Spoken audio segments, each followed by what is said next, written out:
तो जय जोहार नमस्कारम मोर प्यारे प्यारे मित्र मन, सब्सक्राइबर मन और काली भाई साहब। कल काम के चलते मैं ब्लॉग वीडियो नहीं बना पाया।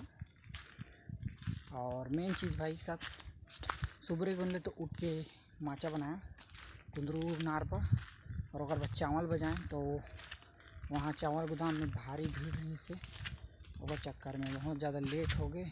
और ओकर बाद में फिर चावल वावल मिलिस घर ला के छोड़े। और ओकर बाद में क्या बोलते तो गणेश विसर्जन कल श्री गणेश जी के कल आखिरी दिन रही से तो ओकर विसर्जन के चलते वो साइड शामिल हो गया। और विसर्जन में तो ब्लॉग बनाए के मुश्किल रहा भाई, डीजे वीजे बजे ये सब चीज़, और ओकर वजह से नहीं बना पाया ब्लॉग।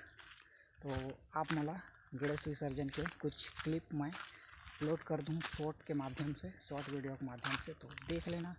तो चलो मिलते हैं नेक्स्ट वीडियो पर, तब तक जय जोहार नमस्कार।